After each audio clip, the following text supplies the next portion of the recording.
Hello, hello, bonjour à toutes et à tous. Merci pour votre présence. Alors, c'est moi, Divine. Je vous retrouve ce matin pour votre nouvelle émission, votre nouveau programme. Voilà, vous savez, le confinement, il a donné naissance à beaucoup de projets, d'initiatives et de créativité. Donc, on est là pour, voilà, pour essayer de voir un peu autre chose sur Facebook que des informations qui cassent le moral. Voilà, on essaye par le biais de la caméra, des médias, d'entrer un peu dans les maisons pour donner la parole aux femmes confinées. Donc aujourd'hui, j'ai le plaisir de recevoir pour vous Yamina. Yamina, coucou. Coucou. Voilà, mais Yamina, merci d'avoir répondu présente ce matin. C'est pas évident. Moi-même, je suis tombée du lit. C'était pas facile. C'était pas du tout facile, franchement, parce que qui dit confusion pour moi dit glace matinée, donc voilà. Mais on est là bien réveillés. Donc, Yamina, Oui, bienvenue dans Divine Live. merci. Divine donne la parole aux femmes. L'association Divine se veut de valoriser la femme et de mettre en lumière cette femme-là qui est en fait une combattante au quotidien, qui est un soldat du quotidien. Donc, j'ai tenu à pouvoir partager l'écran avec toi ce matin parce que je sais que tu as beaucoup de choses à dire. Tu as beaucoup de choses à dire et ça sera forcément intéressant pour toutes celles et tous ceux qui vont nous regarder ce matin. Bah, j'espère. Alors, je vais te laisser un peu la parole. Je vais te laisser le son de pouvoir te présenter et voilà, qu'on fasse un peu plus ample connaissance et pour ceux qui ne te connaissent pas, qu'on puisse découvrir un petit peu qui est Yamina. Eh bien, moi, j'ai grandi à Épinay. Je suis née à Épinay, enfin à côté, hein, comme tout le monde à Villeneuve. Mes études au collège, enfin d'abord Georges Brassens, ensuite le collège La Vallée, et puis un bac compta au lycée Maurice Elliot, et ensuite un petit BTS compta en alternance à Évry. Et puis j'ai été comptable forcément, et aujourd'hui je suis contrôleur de gestion sur des grands projets de construction qui sont des réhabilitations de lycées, des lignes à grande vitesse, notamment la tristement célèbre LGV Est, où il y a eu le premier accident de TGV. Et aujourd'hui, je suis sur le prolongement du RER E à l'ouest, donc qui rapprochera Paris de Mantes-la-Jolie à terme. Voilà.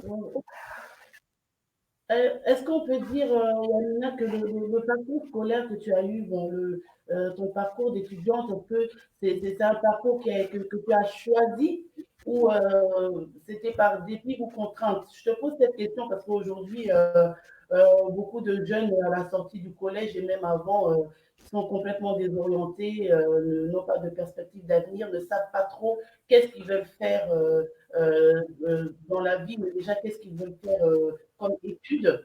Et souvent, bon, on a tendance à suivre aussi la volonté des parents, le désir des parents qui nous orientent un peu selon leur volonté. Et on se dit, bon, ben, comme papa et maman, ils veulent que je suive cette filière, je vais suivre cette filière, mais c'est pas vraiment un choix personnel. Alors, te concernant, est-ce que ce choix d'études là, dans la comptabilité, c'est un choix volontaire ou qu'est-ce qui t'a influencé ou qu'est-ce qui t'a fait pencher vers ce domaine? Alors moi, en rentrant au collège, j'avais un rêve. Hein. Je voulais être prof d'histoire et archéologue.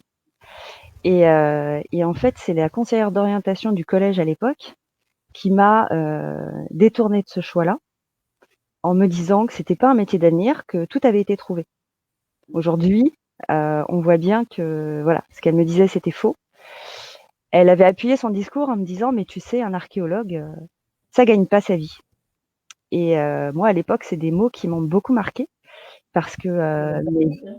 voilà, mes deux parents étaient ouvriers et j'ai grandi au Gerbeau, donc enfin voilà, tu vois, on n'avait pas des grands moyens, c'était pas la classe moyenne, hein, mes parents, c'était la classe ouvrière. Et du coup, de me dire à moi, t'arriveras pas à en vivre, je me disais, non, je peux pas, c'est pas un métier d'avenir effectivement, puisque je pourrais pas en vivre. Et du coup, eh bien, j'avais une tante qui était comptable Et puis donc elle travaillait dans un bureau tranquillement, assise avec un ordinateur bien au chaud. Et je me suis dit bah voilà, je vais faire ça. Hein. Après tout, Tata a dit comptable, c'est compter les sous des autres. Ben je vais compter les sous des autres. Et c'est pour ça que je me suis dirigée là-dedans. En fin de collège, mes profs, eux, voulaient que je fasse de la pub ou du marketing. Bah non. Moi, je voulais être archéologue. Et bah, si je suis pas archéologue, je suis comptable. Donc voilà, c'est juste, c'est un choix par dépit, mais c'est le mien quand même. Voilà. Ok, ok. Bah, comme je disais, malheureusement, bon, c'est quelque chose qu'on voit souvent. Hein. On se retrouve devant la conseillère d'orientation et finalement, tu as un rêve, tu as une idée précise et on te dit non, c'est pas possible. Et C'est ben, ça. moi, je veux dire à celles et ceux qui nous suivent là, et si même il y a des jeunes qui nous regardent, des jeunes filles, des jeunes garçons, si vous avez un projet, vous avez un rêve, tout est réalisable. On le voit encore, on le voit aujourd'hui encore plus qu'hier, tout est réalisable. Alors vraiment, c'est vrai, nous, on a fait des choix qu'on regrette ou pas, mais je pense qu'à travers cette émission, alors on veut encore vous encourager à suivre vos rêves et atteindre vos objectifs, quel que soit ce qu'on vous dit à droite et à gauche. Le projet, l'idée, elle est dans votre tête et pas dans la Mm. nôtre. Donc, c'est à vous de vous donner les moyens d'y parvenir. Voilà un peu. Donc, voilà, tu as poursuivi dans la comptabilité. Voilà, aujourd'hui, tu fais ce que tu fais. Est-ce que tu peux détailler un peu plus tes fonctions? Parce que je t'avoue que je n'ai pas trop bien compris. Parce que tout de suite, moi, quand on me dit comptabilité, je décroche. Moi, je suis littéraire, alors tout ce qui est chiffres, calculs, compta, c'est vraiment pas la tasse de thé, quoi. Bah, en fait, c'est plus vraiment de la compta aujourd'hui. Ce que je fais, c'est du contrôle de gestion. Le contrôle de gestion, c'est quoi? C'est en fait vérifier que le budget qui est accordé à un projet est correctement utilisé, que tous les contrats qui sont signés pour ce projet, qui sont demandés en signature par les directeurs d'opération sont bien prévus dans le projet. Et donc, on ne va pas faire de dépassement de budget. L'important, c'est de respecter le budget et que toutes les dépenses qui sont affectées au projet dépendent bien du budget et sont vraiment dans les clous. Après, il peut y avoir des dérives et ces dérives, à nous de savoir comment les intégrer et surtout de savoir si on peut les couvrir avec des réserves d'argent que l'on a dans notre budget également, ou alors si c'est quelque chose de vraiment inattendu, est-ce qu'on retourne vers nos financeurs puisque c'est souvent des projets publics, hein, le RERE, c'est un projet d'utilité publique. Donc, est-ce qu'il faut qu'on retourne vers les financeurs derrière pour leur dire, bon, bah voilà, là, il y a eu un dépassement qui était imprévu, qui n'était pas de notre fait. Est-ce que voilà, est-ce que vous financez ou est-ce que cette partie-là on l'arrête quoi? En gros, c'est ça. Je pense, au vu de ta description plus détaillée, je pense que tous on a besoin de tes services parce que les dépassements de budget, voilà quoi. Voilà. Alors bon, encore, Ouais, dans après, le, après, c'est toujours les cordonniers les plus mal chaussés, hein, je te dirais. voilà, donc, c'est la question que je voulais poser. Je voulais te poser cette question. Bon, est-ce que tu as des petits conseils ou des petites astuces pour voilà, respecter un budget, notamment au niveau, à notre échelle, quoi, à l'échelle du foyer? Moi, en fait, non, parce que je suis hyper dépensière. Et en fait, le truc, c'est que tous les mois, je me dis, j'ai pas d'argent. Systématiquement, je me dis, j'ai pas d'argent. Donc, tu vois, je fais les courses normales, je paye les factures, et tous les mois, je me dis, j'ai pas d'argent. Et puis quand viennent les soldes, je regarde mon compte bancaire et là, je dis, bon, d'accord, alors j'ai autant pour dépenser, je peux. Et je peux pas plus. Ok, mais franchement, je t'avoue que je fais un peu la même chose. Je me dis, j'ai pas de sous et je t'assure que ça aide. Hein. Parce Ouais, que si dans ma tête, je me dis, j'ai pas d'argent, je pense pas à dépenser. c'est ça, Et ça se débloque au bon moment. Au exactement. moment de... Ah, ok. Alors, Yamina, là, on a entamé la troisième semaine de confinement ici en France. Je voudrais savoir comment est-ce que tu as reçu cette nouvelle? Comment est-ce que tu l'as reçue? Comment est-ce que tu l'as perçue? Quelle a été ta réaction à l'annonce? Je pense que tu étais devant ton écran, peut-être comme la majorité des Français. Alors, comment est-ce que tu as réagi quand Monsieur le Président de la République française nous a annoncé le confinement? Ah bah moi j'ai sauté en l'air, hein, j'étais trop contente, tu rigoles. J'ai plus le RER à prendre pour aller bosser, c'est que du bonheur quoi. Sauf que j'avais pas anticipé le coup de tu vas aussi être prof de collège et maîtresse de primaire. Ah oui, oui, oui. Ah oui. Donc, tu étais plutôt enjouée Ouais, et ouais, j'étais après, contente et après, surtout et comment ça s'est passé? comment? J'ai dit, tu étais plutôt enjouée, donc tu l'as pris, voilà, tu étais contente, voilà, on va plus aller bosser et tout. Mais après, le soufflet est retombé, donc tu t'es rendu compte qu'il y avait d'autres réalités derrière. Quelle réalité? Ah ben, comme je te dis, hein, déjà, alors bon, mon conjoint est à risque, donc il faut que je fasse hyper attention. C'est moi qui me tape toutes les courses. Hein. Faut aussi s'occuper des deux gnomes pour l'école. Et puis, bah, il faut télétravailler parce que bah, justement, je suis correctement équipée par mon client qui m'a fourni ordinateur et connexion pour pouvoir bosser. Enfin, j'ai ma connexion perso Internet à la maison, mais j'ai des systèmes particuliers pour me connecter au réseau interne du client. Mhm. Et la première semaine, je crois qu'au bout de 2 jours, j'étais tellement claquée. À 16h, je suis allée me coucher, je me suis réveillée à 20, quoi. Mhm. C'est c'est épuisant parce que justement, bah, il faut driver les petits et toi garder l'esprit focus sur le boulot.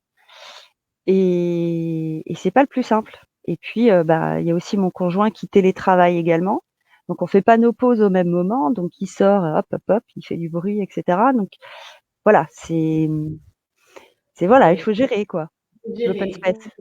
Qu'est-ce qui est le plus difficile dans la journée? Si tu devais classer, qu'est-ce qui est le plus compliqué à gérer dans la journée? Garder mon fils focus sur le travail. Ça, c'est le plus compliqué. Il a un trouble déficitaire de l'attention et des troubles multiples d'apprentissage. Et du coup, c'est complexe parce que je dois lire pour lui, parfois lui réexpliciter les questions parce que c'est pas des questions découpées, c'est des questions à rallonge. Et ça, c'est incompatible avec sa façon de penser, sa façon de raisonner. Et du coup, voilà, c'est me couper dans mon travail pour pouvoir lui expliciter les choses. Donc la première semaine, ça a été extrêmement complexe parce que ben, je faisais le boulot de l'AVS en fait, AESH maintenant, c'est comme ça que ça s'appelle. Mhm. Du coup, la première semaine a été compliquée, le temps de me trouver voilà, une organisation qui tienne la route, et pour moi au niveau boulot, et pour mon fils au niveau du travail à faire. Mhm. Ok, mais bon, moi, j'ai été moi-même AVS. J'ai été moi-même AVS pour rappeler à ceux qui nous suivent AVS, auxiliaire vie scolaire, c'est ça? Ouais, c'est ça. Auxiliaire scolaire, donc pour encadrer les enfants, les élèves en situation de handicap donc en milieu scolaire. Alors, ma question est, bon, déjà, bon, de un, ton fils, il est scolarisé, donc c'est une bonne chose, c'est une très bonne nouvelle parce qu'il y a beaucoup de difficultés par rapport à ça. Pour la scolarité ou la scolarisation des enfants en situation de handicap, c'est pas facile. Mais est-ce que à l'école, il avait une AVS? À l'école, il a un AVS, ouais. À l'école, il Ah a ouais. un AVS, ça fait 2 ans. Enfin là, c'est la deuxième année. Et on l'a demandé particulièrement pour le collège parce qu'il y a des vrais problèmes d'organisation et d'attention. Donc l'AVS est là pour justement réguler l'attention et l'organisation et l'aider quand il y a une nécessité pour lire une consigne ou détailler surtout une consigne. D'accord. Donc, au moins, au niveau de l'école, ils ont pu adapter. Mais comment ça se fait que le travail à faire à la maison, il n'est pas adapté? Parce que tu nous parles de consignes à rallonge et tout ça. Donc, en fait, tu es obligé tout est à refaire. Tu reçois les devoirs d'école, mais tout est à refaire après avec ton fils. Parce qu'il Oui, ne peut pas faire le travail tel qu'il le reçoit. non. Ben, comment ça se fait que les devoirs n'ont pas été adaptés? Mais parce que ça c'est dans un monde idéal, tout est adapté à chaque enfant. Sauf que dans sa classe, il y a un certain nombre d'enfants en difficulté avec ou sans trouble reconnue par la MDPH. C'est une classe particulièrement difficile, même au dire des profs. Et du coup, il faudrait qu'ils adaptent pour, je sais pas, je crois que ils doivent être 25 gamins, ils doivent être 13, quoi. Donc au final, ils adaptent pas. Alors pour mon fils, il y a certains profs pendant le temps de collège qui adaptent véritablement. Moi, j'ai vu leur travail. Et il y a certains profs qui font véritablement un travail admirable. Je pense notamment à sa prof de français, qui est particulièrement extraordinaire avec lui. Et du coup, ça lui permet de véritablement montrer ses capacités. Parce que au-delà du fait, son véritable problème, c'est ne pas être dans la capacité d'écrire ce qu'il a dans la tête, et du coup de montrer ses connaissances. Du coup, adapter, c'est le seul moyen qu'il y ait pour que lui, il puisse prouver ses capacités. Tout à fait.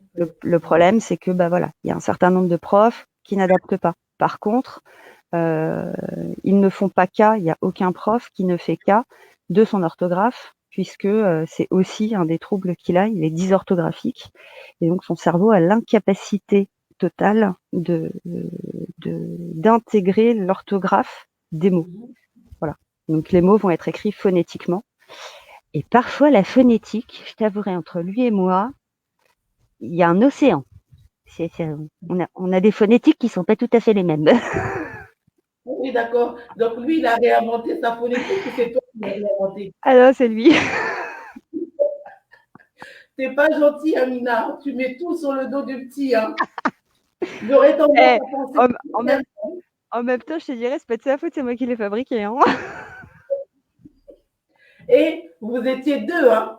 Aussi, c'est vrai. Il y a le père aussi, t'as raison. Franchement, ok. Et donc, bon, quand tu organises ta séance de travail donc, avec le petit, comment est-ce que tu t'organises? Comment est-ce que tu organises le temps de travail? Eh ben, je suis au bout de la table. Lui, il est à ma droite ou à ma gauche avec son ordinateur, puisqu'il a du matériel pédagogique adapté. Comme je te disais, il peut pas écrire, donc l'éducation nationale lui a fourni, par obligation, puisque la MDPH a dit qu'il fallait qu'il ait un ordinateur. Et donc, il est assis à côté de moi avec son ordi. Moi, à 7h30 le matin, en fait, ce que je fais, c'est que je récupère sur Pronote et le NT les devoirs à faire pour la journée. Les profs versent pas en même temps. Ils versent pas tous au même endroit non plus. Donc, des fois, c'est dans Pronote, des fois, c'est dans le NT, des fois, c'est dans les messages, des fois, c'est dans un espace documentaire, des fois, c'est dans le casier. Enfin, bref. Donc, je m'occupe de chercher partout. Je fais l'archéologue dans ces documents. Je classe, je range dans l'ordinateur et puis ensuite, je lui fais un programme. Alors, contrairement au collège, où tu as 1 heure de cours et que tu en as parfois 8 dans la journée ou 7, moi, je consacre la journée à maximum 3 matières. Ça sert à rien d'en faire plus, de toute façon, après, il décroche. Par contre, il n'a pas de limite de temps. C'est-à-dire que je lui dis pas, tu as 1 heure pour faire ça. C'est tu as le temps qu'il te faut pour faire ça. Voilà. C'est là, on va faire du français, donc tu fais du français. Tu prends ton temps, tu réfléchis, etc. Et tout ce qui est littéral, français, histoire, espagnol, anglais, tout ça, c'est le matin. Parce que c'est là où il est le moins fatigué. Toutes ces choses, voilà, le fait de lire, le fait de réfléchir, le fait d'essayer d'organiser les pensées, le fait d'écrire, tout ça, ça l'épuise. Et du coup, il faut que j'utilise les moments où il a le plus de ressources pour faire les choses les plus difficiles. Voilà. Ensuite, il s'amuse avec les maths, la science physique, la science nat. Mais tout ce qui est littéraire, c'est vraiment le matin. Ok. Et donc, il Merci. reste à côté de moi. Et moi, je le drive, quoi. C'est-à-dire que je fais gaffe qu'il aille pas sur YouTube. Je fais gaffe qu'il soit pas en train de faire des dessins sur Paint 3D. Toutes les 3-4 minutes, je lui pose la question, c'est bon, t'es dessus, c'est bon, tu bosses, voilà. Ah, il t'échappe rapidement, quoi. Problème d'attention, en fait. Problème de concentration et d'attention. Ok. Bon, on va essayer de revenir un peu en arrière. Alors, Parce que certainement, bon, il y a des mamans qui nous regardent, il y a des femmes qui nous regardent, des parents. Euh, Ça va peut-être les orienter aussi à suivre cette émission. C'est le but aussi de pouvoir voilà, apporter peut-être des informations, encourager aussi à travers nos échanges. Euh, comment est-ce que tu as su ou que tu as compris que ton fils il avait des troubles? Quand il était petit, moi je le trouvais trop, enfin, je trouvais qu'il bougeait énormément, quoi. Mais vraiment, il s'arrêtait jamais, de 6h30 jusqu'à 21h. On peut dire comme la majorité des enfants, non? Bah, moi, enfin, j'avais pas l'impression que c'était comme la majorité des enfants. Après, c'était mon premier. Donc, tu vois, c'est compliqué de juger. Et quand j'en parlais au pédiatre, le pédiatre me disait, bah non, il est vivant, votre gosse. Vous voulez quand même pas que ce soit un gamin apathique. Bah, j'ai pas dit ça. Je vous pose juste la question de savoir si c'est normal qu'il bouge tout le temps, qu'il s'arrête jamais et que tout le temps, ils disent maman, maman, maman. Enfin, voilà, c'est tout. Il est tout le temps accroché à mes basques. Enfin, voilà, et c'est normal ou c'est pas normal, quoi. Et en fait, le problème entre guillemets de Gabriel, c'est qu'il est très intelligent. Et jusqu'en CE2, tous ces troubles ne sont pas apparus visibles auprès des enseignants. Nous, D'accord. parents, en CP, on s'est inquiétés auprès de la maîtresse en disant mais vous êtes sûr qu'il n'est pas dyslexique ce gosse? Enfin, il a, en fait, tu sais, au CP, au début, pour apprendre des phrases, il la lisent plusieurs fois en classe. Oui, oui. Sauf que Gabriel, tu lui lis 2 fois la phrase, il la connaît par cœur. Et du coup, à Et la maison, il faisait semblant de lire en regardant au plafond. Il me montrait les mots et il lisait la phrase sans regarder la phrase, mais juste il regardait le plafond. parce qu'il la connaissait déjà. Parce qu'il la connaissait par cœur. Donc, Mhm. nous, on le piégeait, on lui montrait des mots, mais il n'était pas capable de les déchiffrer. Et puis, jusqu'au CE2, où en fait, ben, on est tombé sur une enseignante qui était un peu plus au fait des troubles d'apprentissage. Autre chose aussi, c'est qu'il faut savoir que tant que les gamins, ils n'ont pas 2 ans de retard dans un domaine, ils sont Ah pas oui, ah oui, ils sont pas considérés comme ayant un trouble. oui. Tu disais? Non, je te laisse expliquer. Je te laisse Alors, expliquer. donc tant qu'un gamin n'a pas 2 ans de retard sur une capacité, il n'est pas considéré comme ayant un trouble. D'accord? Donc la lecture, c'est à partir du CP. Fin de CE1, tu dois savoir lire. Si fin de CE1, tu ne sais pas lire et écrire, faire des plus et des moins, tu es considéré comme ayant un trouble. Donc là, on va te dire, il faut aller chez un orthophoniste pour faire un bilan, tatati tatata. Sauf que c'est déjà trop tard. Les orthophonistes, à 2 ans d'attente. Donc, c'est déjà trop tard. La primaire de ton gamin, elle est gâchée. Mais c'est la règle. Tant qu'il n'y a pas 2 ans de retard, c'est comme ça. Donc, comme moi, j'ai un grand qui a des difficultés, j'ai commencé à faire tester ma fille en maternelle. Ok. Donc, ma fille, moi, je trouvais que grande section, elle régressait, c'est-à-dire qu'elle, jusque-là, elle faisait des progrès incroyables, que ce soit en termes de niveau de langage ou de syntaxe de phrase, etc. Et puis d'un seul coup, elle s'est remise à parler bébé. Donc, j'arrivais pas à comprendre. Et je comprenais pas si c'était c'est pour me faire des copines ou pas. Donc, je l'ai fait tester. Et puis ensuite, je lui ai fait faire un bilan psychométrique qui, comme d'hab, a dit c'est trop tôt. Voilà, il y a pas de problème parce que elle est Ah, donc, petite. toi, tu voyais et tu sentais qu'il y avait quelque chose. Oui, c'est-à-dire que si tu veux, comme pour le premier, je m'étais pas suffisamment écoutée et je m'étais laissée entre guillemets rassurer par des médecins, là j'ai dit je me fie à moi. Moi, je pense que j'ai un problème. Croyez-moi, croyez-moi pas, je suis cinglée pour vous ou pas, je m'en fiche. Moi, j'estime qu'il y a un souci. Donc, je l'ai fait tester en fin de maternelle parce que c'est avant le stade de l'écrit que c'est important. Ça fait un point de repère. Mhm. Et je l'ai refait tester à la rentrée. Elle a des troubles avérés. Donc maintenant, je dois passer par la case, il faut faire 1 an de psychomotricité avant de passer à l'ergothérapeute, etc. Voilà. Mais c'est des choses, ce parcours-là, si on ne le sait pas et si on se laisse rassurer malheureusement par des médecins qui sont pas formés, parce que les 3/4 des médecins, ils sont pas, au fait des troubles d'apprentissage. Ils savent, c'est ça.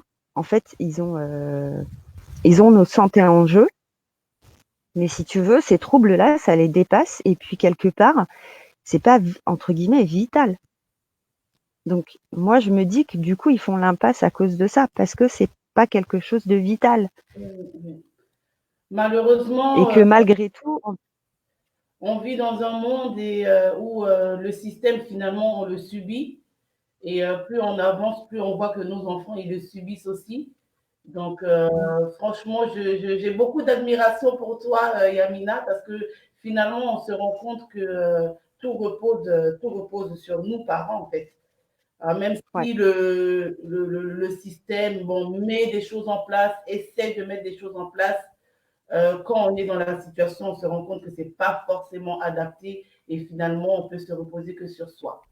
Donc, c'est franchement, ça. tu as toute mon admiration euh, pour, euh, pour tout ce que tu fais au quotidien. Voilà, toutes les mamans qui nous regardent, vraiment, vous avez toute mon admiration parce que c'est pas facile. Comme tu l'as dit au début, on est multicasquette et encore plus dans ce temps de confinement où on a endossé le rôle de prof, toute matière confondue.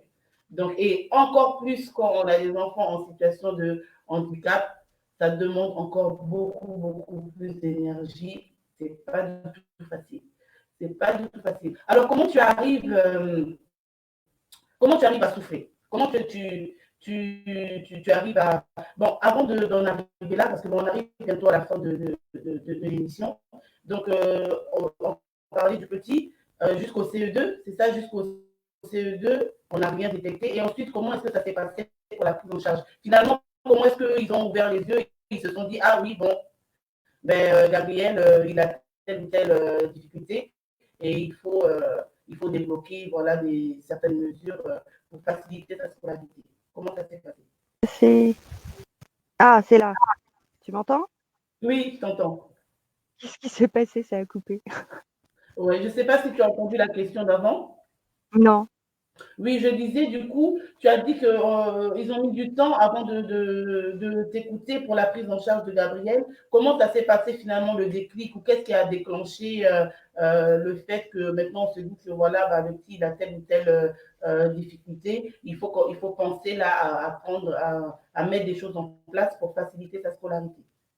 Alors comme je te disais, c'est cette prof de CE2 là qui début CE2 m'a dit écoutez Gabriel, il a des difficultés, c'est pas son comportement le problème, et il faudrait faire un bilan en centre de référence. Et du coup, moi, après derrière, j'ai cherché un orthophoniste pour lui faire passer un bilan. Dans la région, il y en a pas. Tous les parents qui ont besoin d'un bilan le savent. C'est 2 ans d'attente, 2 ans de liste d'attente. Et du coup, moi, je me suis dit, c'est pas possible, quoi. 2 ans, c'est fin CM1. Enfin, c'est bon, il a raté sa primaire. Du coup, j'ai trouvé, en fait, j'ai appelé tous les orthophonistes de Paris pour trouver un bilan. Voilà, une place pour un bilan. Et donc, il a fait son bilan chez un orthophoniste à Paris. Et par la suite, elle a proposé des séances de rééducation. Et pareil, donc du coup, moi, j'ai arrêté de travailler mercredi après-midi pour l'emmener faire ses séances sur Paris tous les mercredis après-midi. Cette orthophoniste a posé un diagnostic et elle nous a dit, mais vous savez, il faudrait aussi voir une psychomotricienne parce que pour faire un bilan, parce que je pense qu'il y a aussi un problème avec l'écrit en tant que tel. Et donc, on a fait un bilan avec une psychomotricienne également. Et au bout d'un certain temps de prise en charge, on a réussi à être pris dans l'unité des troubles des apprentissages scolaires qui se trouve au CH à l'hôpital sud-francilien. Il y a un service spécifique. Et donc là, le pédiatre spécialisé nous a dit, bon, bah là, je pense qu'il faut passer au bilan auprès de l'ergothérapeute. On était début de CM1. oui, pour justement, fin de CE2, début de CM1, pour justement voir s'il y avait la nécessité de mettre en place ou pas un ordinateur et que cet ordinateur soit mis en place dans le cadre cocon de la primaire pour qu'il soit à l'aise une fois rentré au collège avec l'outil. Voilà. Mais il faut savoir aussi que moi, ce qui m'a beaucoup aidé dans ce parcours, savoir quoi faire, quand le faire, à qui s'adresser. Je parle pas de nom de praticien, mais quel type de praticien. Moi, c'est les associations. Il y a beaucoup d'associations en France et on le voit très bien sur Épinay. Il y a énormément de choses qui tournent. C'est grâce aux associations, faut pas se leurrer. Et ben dans le cadre du handicap, c'est pareil. C'est les associations qui font tout. Les associations, c'est quoi? C'est des parents. C'est des gens comme moi, c'est des gens comme toi, qui vivent la même chose que nous, à quelques détails près, euh, mais c'est eux qui savent. Ils l'ont vécu. Il y en a qui sont en train de le vivre comme toi. Et quand on rentre dans ce système d'association, eh ben, on est soutenu. D'abord, on n'est pas seul parce qu'il y en a d'autres qui vivent la même chose que nous. Et puis, ça va bien se passer parce qu'il y en a qui l'ont déjà vécu. Et ça s'est bien passé. Leurs enfants, ils sont autonomes. Ils ont un travail. Ils ont un chez eux. Il y en a qui font des hautes études. Il y en a qui sont écrivains, dyslexiques et écrivains. waouh, Donc, rien n'est impossible. Et le fait de se rapprocher des associations, ça le montre. Et moi, au départ, et pendant quasiment les 3 années de primaire, les 3 dernières années de primaire de Gabriel, j'ai fait que ça, c'est-à-dire lui montrer ce que des dyspraxiques, des dyslexiques étaient capables de faire. Regarde, celui-là, il a créé un jeu vidéo. Regarde, celui-là, il a écrit un livre. Celui-là, il est comédien. Jean Dujardin est dyspraxique. oui, Voilà. Harry Potter est dyspraxique. Il y a un des bonus, je sais plus lequel, un des bonus d'Harry Potter où il dit sans cet homme-là, je pourrais jamais aller tourner parce que je suis incapable d'attacher mes lacets et des boutons. Voilà. Et tu vois, toutes ces choses-là, moi, je trouvais que c'était important de lui montrer pour bien justement qu'il sûr, ne perde pas confiance en lui et qu'il voit que tous ses rêves sont possibles. bien sûr, bien sûr. Wow, ok. Merci beaucoup, merci Amina pour ce partage. Donc, bien évidemment, bon, c'est vrai, on dénonce un certain système qui ne nous aide pas du tout, qui n'aide pas nos enfants, mais dans ce système-là aussi, il y a des très belles personnes. Comme tu l'as dit, il y a des enseignants qui sortent du lot, il y a des professeurs qui sortent du lot, les associations.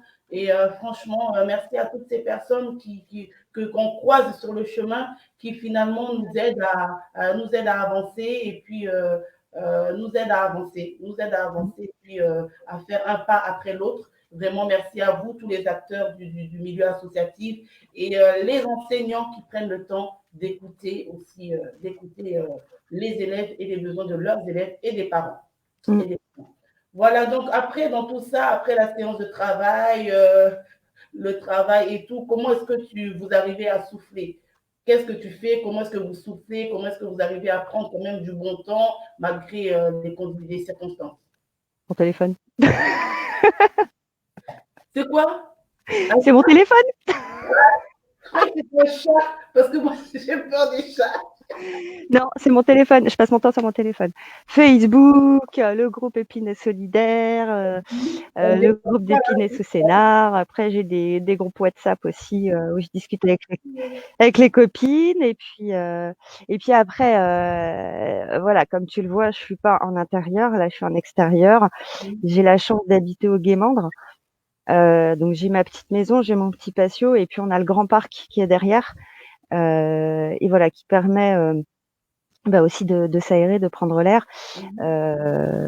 Et puis du coup, je sors le vélo, je descends le bas de l'allée et puis je la remonte et puis je vais au bout de la copro et puis je reviens et puis voilà, ça aère un petit peu de temps en temps. Puis ce qu'il y a de sympa, c'est que du coup, on va croiser dans les allées des voisins, mais on va être super à distance parce que nos maisons, elles sont. Alors, j'ai aucune notion des distances. Alors, je sais pas combien de mètres est la maison de mon voisin d'en face. Mais des fois, il sort sur son patio et je lui fais un grand coucou et on discute 3 minutes et c'est encore agréable, quoi. Du coup, parce qu'on peut se croiser sans se rendre malade et même si on est éternue, on est tellement loin les uns des autres qu'on ne se touchera pas. Voilà. Et avec les enfants, tu as des activités particulières? Comment tu fais pour les occuper un peu, qu'ils puissent se divertir. Alors sincèrement, en semaine, moi, je suis morte. En semaine, moi, je suis crevée. Mm. C'est-à-dire que je mets les gants à 7h30, je raccroche les gants à 18h en termes d'ordinateur. Mhm. Et puis après, je fais ma pause. Donc, je prends mon téléphone, je me pose, je lis tous les trucs qui sont passés dans la journée. Mhm. Et puis, je te dis, après, bah, je vais faire un tour à vélo avec les enfants. On regarde Damien Alouche également nous raconter l'histoire d'Ulysse, qui Mhm. est ce que j'expliquais à ma fille, c'est que je l'expliquais hier à ma fille. Hein, je lui ai dit, tu sais, parce qu'elle me demandait, maman, Hélène de Troie, elle a vraiment existé? Et je lui ai dit, bah, c'est intéressant comme question parce que tu sais, dans le temps, il n'y a pas si longtemps que ça, hein, début du 19e siècle, je crois, si je dis pas de bêtises, on pensait que Troie n'existait pas. Mhm. Et en fait, c'est ce livre qui a créé la curiosité chez des gens et qui ont fait qu'ils ont retrouvé la ville de Troie, qui avait complètement disparu. Et j'ai appris il y a pas longtemps dans un documentaire qu'elle est en dessous il y a eu 9 Troie. Il y a eu 9 villes Ah, de Troie. Et celle qui correspondrait à l'histoire, c'est la 9e, celle de tout en bas. Donc c'est un documentaire génial. Enfin, moi j'aime bien les documentaires. Euh, donc voilà, on écoute cette histoire aussi. Et puis après le mercredi, on fait d'autres choses parce que du coup je travaille pas le mercredi. mhm. Et on fait des dessins, on fait voilà des choses comme ça. On joue entre nous, on va dehors, on joue avec la bestiole aussi. J'ai une petite bestiole, un octodon. Pourquoi? Un octodon. C'est quoi? C'est un rongeur. C'est un deck du Chili. C'est un petit rongeur, super intelligent et super interactif aussi. C'est pas comme un hamster. Un hamster, c'est un peu bête. Celui-là, il est vraiment intelligent. Ah, ok, ok. Ben, écoute, Amina, là, nous arrivons Ah, donc à la fin de Divine le Live d'aujourd'hui. Voilà, c'était une émission vraiment. Mais comme chaque émission que je fais, tu sais, moi, je suis passionnée par la femme. Je suis passionnée par la femme parce que quand je vois tout ce qu'une femme peut réaliser, peut accomplir, peut supporter, ça me dépasse. Ça me dépasse. Donc, pour moi, chaque émission, c'est toujours une découverte, c'est toujours un moment de plaisir. Écouter le parcours de chaque femme, écouter son expérience. Et aujourd'hui encore, tu étais là, tu as voulu partager avec nous un petit bout de ta vie. Et franchement, je t'en remercie. Ça a été très bénéfique, je pense, pour celles et ceux qui nous suivent, qui nous ont suivis. Alors, on pourrait passer toute la journée là, mais bon, voilà, confinement, la journée, elle était chronométrée quand même. Et j'aimerais que tu puisses clôturer donc l'émission avec un petit mot. Tu sais, bon, divine, c'est vrai que ça cible la femme. Mais il y a aussi quelques hommes aussi qui nous suivent. Hein. Les hommes, bon, on en a aussi besoin hein, dans notre quotidien. Si tu peux clôturer avec un petit mot d'encouragement, avec les mots qui te viennent à cœur pour les femmes qui nous regardent. eh ben courage, hein, parce que entre nos hommes et nos enfants, il en faut. Et sinon, juste comme ça, pour aider, j'ai partagé sur le groupe Épina Solidaire un certain nombre de liens, notamment logicieléducatif.fr, hein, qui est assez sympa et qui aussi peut permettre de travailler pour les enfants qui ont des difficultés de lecture ou d'écriture, des confusions, peut permettre de travailler ça. Il y a un site que j'ai pas indiqué. En fait, c'est toutes les matières avec tiret facile derrière. Faudrait taper par exemple français-facile, enfin ou français facile. Et il y a un site qui s'appelle français-facile.com. Ça existe pour les maths, ça existe pour quasiment toutes les matières, quasiment tous les niveaux scolaires. Ça se fait en ligne, on peut se créer un compte, c'est totalement gratuit et ça peut permettre aux enfants de travailler. Alors évidemment, il faut être équipé de l'ordinateur, hein, mais voilà, ça peut permettre de travailler les matières scolaires. Et puis c'est un peu plus ludique. Il y a des corrigés personnalisés.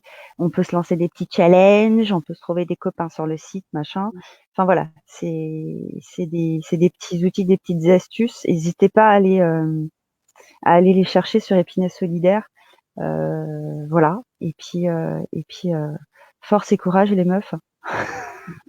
On s'en sortira. On s'en sortira vivant. Oh là là, merci beaucoup, Yamina. Alors, nous sommes à la fin de Divine de Live. On était avec Yamina en direct d'Épinay sous Sénart, Épinay 322, une ville chère, chère, chère à notre cœur. Voilà, le mot de la fin, c'est ça. Force et courage. On s'en sortira. Merci à tous, Yamina, merci. Bonne journée. Que cette journée, c'est une belle journée qui s'annonce. Et force et courage. Rien d'autre à ajouter. À la prochaine. Bye. Forza. Ciao.